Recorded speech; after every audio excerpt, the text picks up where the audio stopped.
Hello friends, Radhe Radhe. आज मैं आपको बताऊंगी हरतालिका तीज व्रत की कथा। हरतालिका तीज जो है तपस्या का आभार छंद है। हरतालिका तीज व्रत की कथा माता पार्वती भगवान भोलेनाथ से जुड़ी हुई है। इस व्रत में मुख्य रूप से भगवान शंकर की पूजा होती है। जो आप सबको पता है, ये व्रत अखंड सौभाग्य और पति की दीर्घायु के लिए रखा जाता है। हरतालिका तीज व्रत भाद्रपद मास के शुक्ल पक्ष की तृतीया को रखा जाता है, यानी कि चतुर्थी को तो गणेश चतुर्थी होगी, तो ये तृतीया को रखा जाता है। इस व्रत की बहुत ही ज्यादा मान्यता है।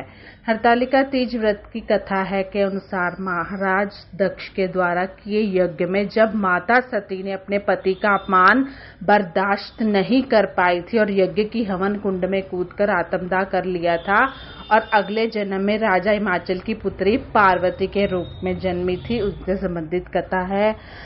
अपने पति हमारे साथ जैसा भी व्यवहार करे, लेकिन हम उनका अपमान कभी भी बर्दाश्त नहीं कर सकते, चाहे फिर उनकी माँ ही करे बेइज्जती या फिर हमारे पेरेंट्स करे।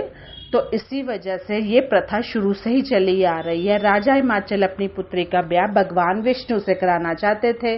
माता पार्वती भगवान शिव को अपना पति मन ही मन मान चुकी थी और अपनी मनोदशा माता पार्वती ने अपनी सखियों के साथ व्यक्त कर दी थी। सखियां मदद करने के लिए उन्हें हरण कर जंगल में ले जाती हैं। इसी कारण से इस व्रत का नाम हरतालिका तीज व्रत रखा जाता है।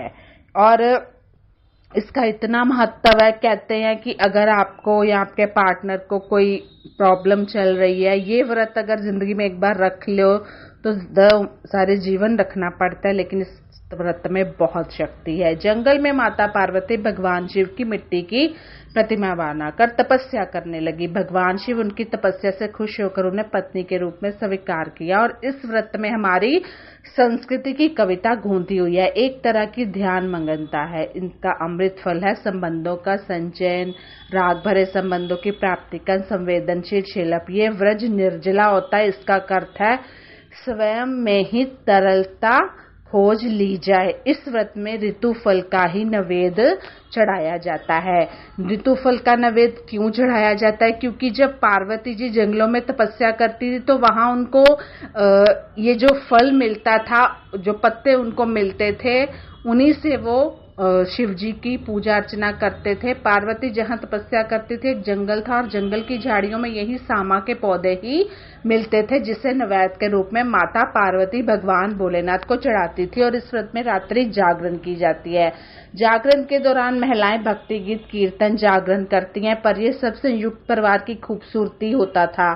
आजकल तो पता नहीं, अब तो छोटे छोटे परिवार है, तो एकल परिवार होने के कारण आज महिलाएं यूट्यूब देखकर ही जागरण कर लेती है। तो कारण किसी के अंदर संगीत का भाव नहीं होना है, बट मैं ऐसा नहीं मानती हूँ। कथा अनुसार जो भी महिलाएं इस व्रत को करती हैं, अब देखो अंदर अगर भावनाएं हैं तो आपको ईश्वर सिर्फ नाम से ही आपकी समस्याएं दूर कर देते हैं।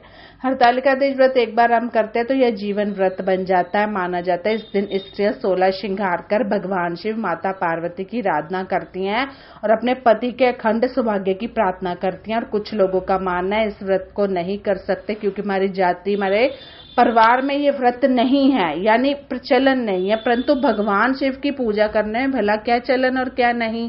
जब हम भारतीय परिधान को छोड़कर पश्चिमी परिधान को अपना सकते हैं तो ये तो हमारी संस्कृति है। मैं इस बात का आपको कहती हूँ कि अगर आपको कोई, आपके प्रति कोई बीमार है या काफी देर से परेशानी चल रही है तो ये व्रत आप जरूर करें, आपको फायदा होगा। ईश्वर का नाम लेने में कोई दिक्कत नहीं है। ये व्रत कई राज्यों में मनाया जाता है, लेकिन उत्तर भारत में इसका विशेष महत्व है। भावनाओं से भरा वैवाहिक जीवन औपचारिकताओं से परे होता है। अपना अपमान और स्नेह की इसका आधार बनता है। ठीक इस हरतालिका तीज के त्योहार का आधार बनता ही दाम्पत्य जीवन का समर्पण और प्रेम भाव है। शिव और पार्वती के जीवन जैसे सफल और प्रेममय दाम्पत्य के लिए प्रार्थना करते हैं। यदि प्रेम ना हो तो व्यक्ति कितना अकेलापन महसूस करता है, कितना एकाकी रह जाता है। पूर्ण निविड़ भाव के बिना कोई प्रेम युक्ति नहीं, चाहे लोक हो या फिर लोकोत्तर जीवन। तो कैसी लगी मेरी ये कथा मुझे जरूर बताइएगा। Bye bye, take